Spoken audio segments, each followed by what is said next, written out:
So if you come here from a group home at 6, best case, you're probably functioning at developmentally at 4 or 5.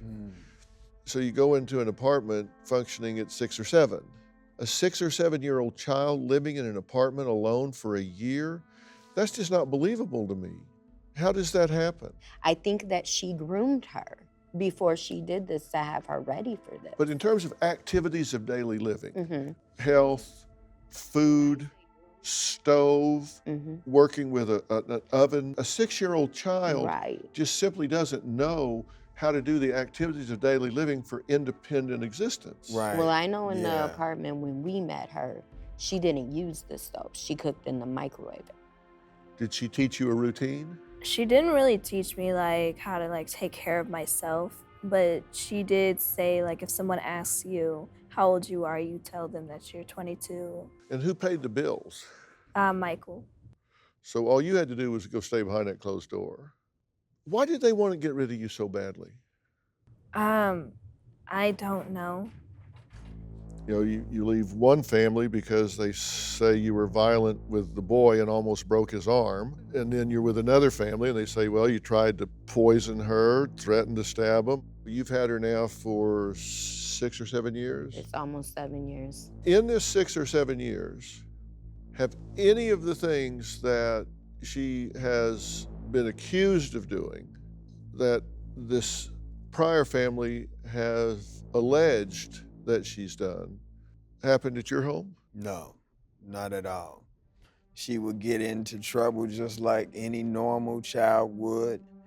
She didn't display any kind of psychotic behavior. We've had 3 kids since she's been with us.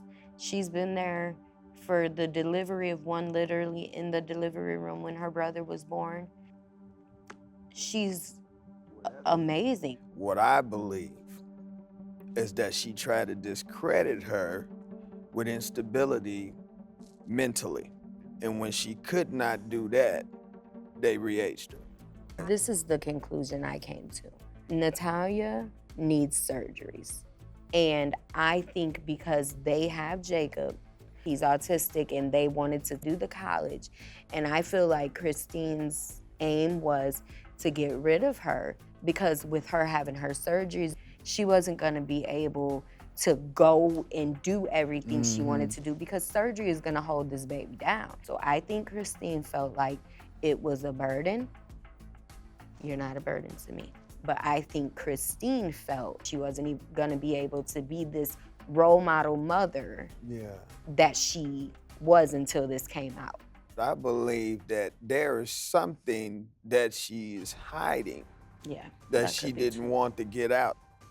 Because when we got her, the first thing she said, we got a call from Christine. And she said, well, take her to a psychiatric facility and get her evaluated because she's crazy and don't believe a word she has to say.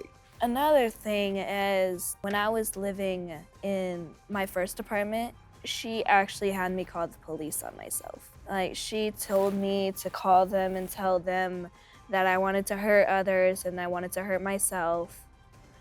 And they came, they put me in handcuffs, and they took me to one of the psychiatric hospitals, and I was out that same night. They said that I wasn't crazy like she's saying and all that. Do you have a story or a question for me? Click the link in the description and tell me what in the world is going on.